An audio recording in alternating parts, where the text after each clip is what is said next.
स्वागत है। आज हमारे पास एक बहुत ही अनोखा दस्तावेज है जिसका शीर्षक है टबैकम। ये तंबाकू के बारे में है, लेकिन ये वैसी कोई रिपोर्ट नहीं है जैसी हम आज के दौर में देखते हैं। बिल्कुल नहीं है। इसमें कोई आंकड़े या मतलब केमिकल एनालिसिस जैसी चीजें नहीं हैं। ये एक पुराने दौर की मेडिकल टेक्स्ट बुक जैसा लगता है जो तंबाकू के असर को बहुत ही कह सकते हैं गहराई से और नाटकीय ढंग से बताता है। हाँ, और आज हमारा मिशन एक तरह से मेडिकल जासूसी करने जैसा है। हम इस दस्तावेज के सुरागों को जोड़कर ये समझने की कोशिश करेंगे कि उस दौर में तंबाकू को किस नज़र से देखा जाता था। तो चलिए शुरू करते हैं। दस्तावेज की शुरुआत ही एक बहुत बड़े दावे से होती है। ये कहता है कि सारी समस्या सेरेब्रल इरिटेशन यानी दिमाग की एक अंदरूनी बेचैनी या उत्तेजना से शुरू होती है। और यहीं पर बात बहुत दिलचस्प हो जाती है। ये आज की मेडिकल सोच से आप कह सकते हैं बिल्कुल उल्टा है। आजकल हम पेट दर्द के लिए एक स्पेशलिस्ट के पास जाते हैं, सिर दर्द के लिए दूसरे के पास। हर समस्या को अलग अलग देखा जाता है। हाँ, अलग अलग डब्बों में बंद कर दिया जाता है। बिल्कुल। लेकिन ये दस्तावेज कह रहा है कि ये सब लक्षण, चाहे वो पेट में हो या सिर में, वो सब एक ही जड़ से जुड़े हैं। दिमाग की गड़बड़ी से। हाँ, दिमाग की गड़बड़ी से।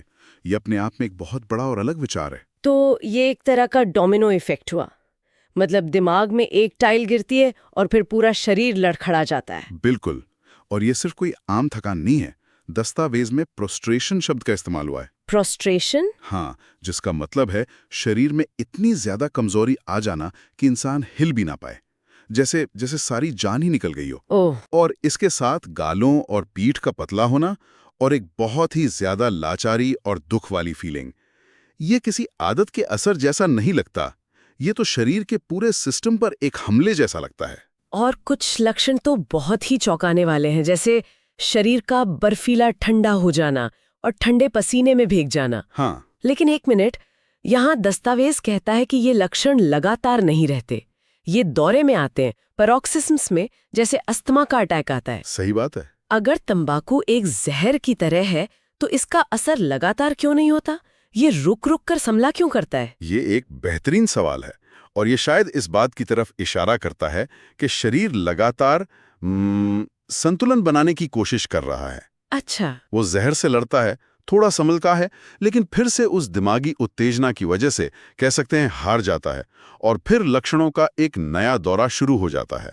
तो ये शरीर के अंदर चल रहे एक लगातार संघर्ष की कहानी है। बिल्कुल। चलिए इन हमलों की गहराई में उतरते हैं। चक्कर के बारे में जो लिखा है वो सिर्फ सिर घूमना नहीं है। नहीं। इसमें लिखा है मौत जैसी पीलापन जो बेहोशी तक ले जाता है। ये भाषा, ये तो बहुत डरावनी है। हाँ, डेथ लाइक पैलर। इसका मतलब है कि मरीज को देखकर ऐसा लगता है जैसे उसके शरीर से सारा जीवन खींच लिया गया हो। और ध्यान देने वाली बात यह है कि राहत कैसे मिलती है। कैसे? खुली हवा में जाने से या फिर उल्टी करने से। ये पैटर्न इस दस्तावेज में बार बार आता है। ये खुली हवा वाला पैटर्न बार बार क्यों आ रहा है, इसका क्या मतलब हो सकता है? ऐसा लगता है जैसे शरीर किसी अंदरूनी घुटन या एक जहरीले माहौल से भागने की कोशिश कर रहा है। अच्छा। ताजी हवा उस सिस्टम को एक तरह से रीबूट करती है। ये शरीर का एक सिग्नल है कि मुझे इस जहर से बाहर निकालो। और सिरदर्द का वर्णन तो और भी भयानक है। जब मैंने ये पढ़ा, सिर पर हथौड़े या डंडे से मारे जाने जैसा दर्द, तो मैं सच में सिहर गई। आजकल कोई डॉक्टर दर्द को ऐसे डिस्क्राइब नहीं करता।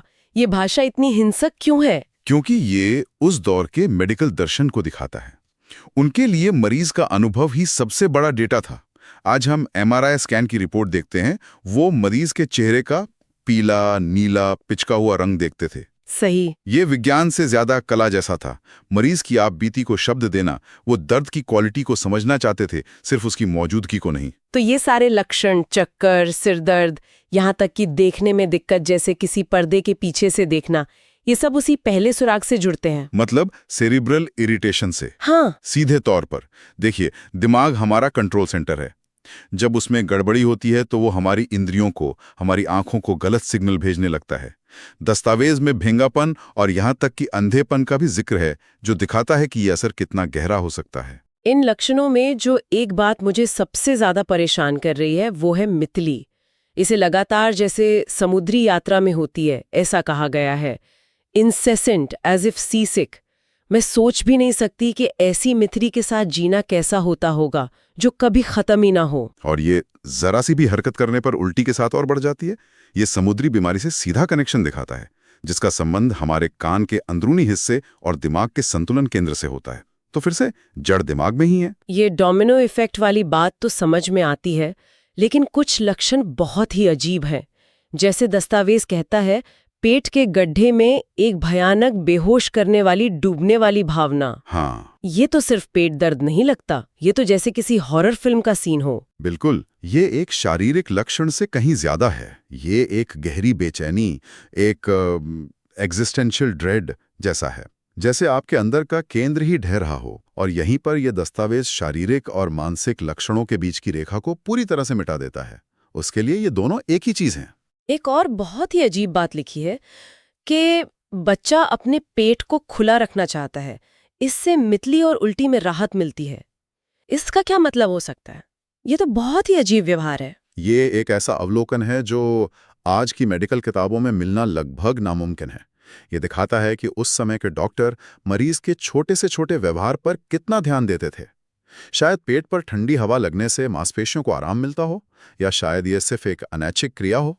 स्रोत हमें क्यों नहीं बताता, वो सिर्फ क्या हो रहा है ये बताता है। हाँ बिल्कुल। और कभी-कभी ये अवलोकन ही सबसे कीमती होता है। ये जो बार बार शरीर के बर्फीले ठंडे होने की बात आ रही है, और साथ ही नाड़ी का कभी तेज और कभी बहुत धीमा हो जाना, ये बहुत अजीब है। ऐसा लगता है जैसे शरीर का अंदरूनी थर्मोस्टैट और स्पीड कंट्रोलर दोनों ही टूट गए हैं। ये सर्कुलेशन की तरफ इशारा करता है। क्या दस्तावेज इसके बारे में कुछ कहता है? हाँ, और ये भी बहुत अजीब है। इसमें लिखा है कि बाईं करवट लेटने पर दिल की धड़कन बढ़ जाती है और दाईं ओर मुड़ने पर ठीक हो जाती है। सच में? जी। और शरीर के अलग अलग हिस्सों में तापमान का अजीब बंटवारा भी है। हाथ बर्फीले ठंडे लेकिन शरीर गर्म।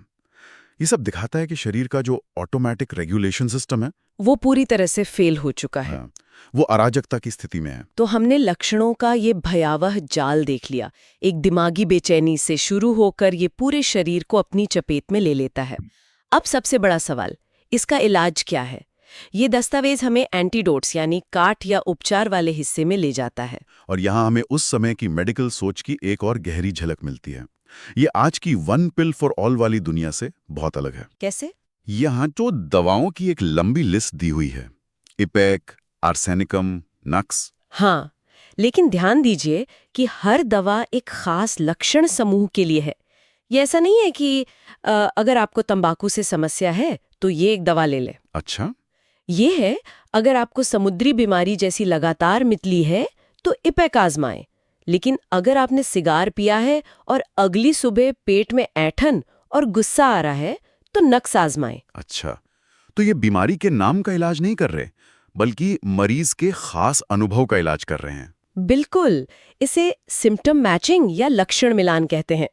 उस दौर की मटीरिया मेडिका में हर दवा का अपना एक व्यक्तित्व या लक्षण चित्र होता था। व्यक्तित्व? दवाओं का? हाँ, एक तरह से।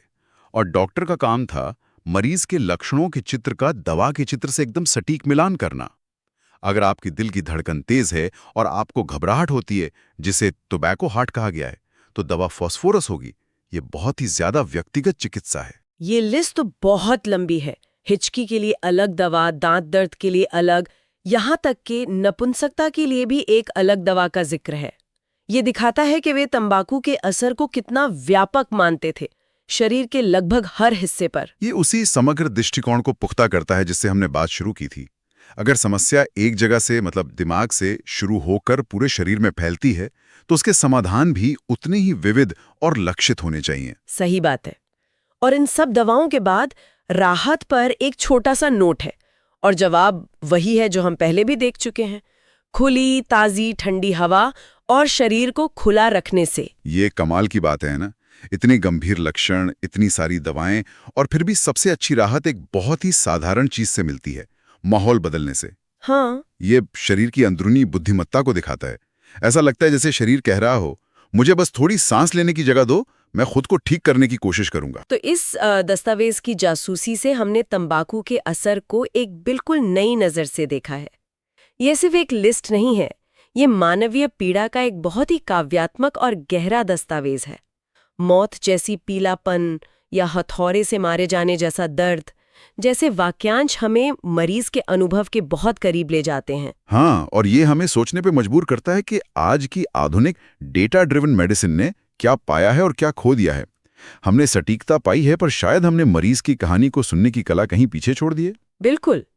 इस पूरी चर्चा ने मुझे उस दौर की मेडिकल सोच के बारे में बहुत कुछ सिखाया है, लेकिन अंत में ये दस्तावेज हमें एक ऐसे विचार के साथ छोड़ जाता है जो मेरे दिमाग को पूरी तरह से उलझा रहा है। और वो क्या है? इसके एंटीडोट्स वाले हिस्से में एक बहुत ही अजीब सुझाव दिया गया है। ये तंबाकू छोड़ने की तीव्र इच्छा यानी क्रेविंग को दूर करने के लिए खुद टबैकम का ही एक शक्तिशाली रूप लेने को कहता है। इंतजार? क्या मतलब? तंबाकू की तलब को मिटाने के लिए तंबाकू ही लेना, ये तो बिल्कुल उल्टा और बेतुका लगता है। आग को आग से बुझाने जैसी बात हुई। हाँ, पहली नजर में ये विरोधाभासी लगता है, लेकिन यहाँ कुंजी शक्तिशाली रूप, पोटेंशियलाइज्ड फॉर्म, इस शब्द में है। ये होम्योपैथी के केंद्रीय सिद्धांत सिमिलिया सिमिलिबस क्यूरेंटोर यानी समान से समान का इलाज की ओर एक बहुत बड़ा इशारा है। अच्छा। इस विचार के अनुसार कोई पदार्थ जो एक स्वस्थ व्यक्ति में कुछ लक्षण पैदा करता है, वही पदार्थ बहुत ही सूक्ष्म मात्रा में दिए जाने पर उन्हीं लक्षणों को ठीक भी कर सकता है। तो ये हमें सोचने के लिए एक बहुत बड़ा सवाल दे जाता है। बिल्कुल, सोचने वाली बात यह है, किसी पदार्थ के जहरीले प्रभाव का मुकाबला करने के लिए उसी पदार्थ का एक अति सूक्ष्म रूप इस्तेमाल करने के पीछे क्या तर्क हो सकता है? क्या ये शरीर के अपने रक्षा तंत्र को एक तरह का सिग्नल या ब्लूप्रिंट देता है कि उसे किस चीज से लड़ना है? ये चिकित्सा के उन रास्तों पर एक गहरा सवाल खड़ा करता है जिन्हें आज की मुख्य धारा की विज्ञान ने या तो छोड़ दिया है या पूरी तरह समझा नहीं।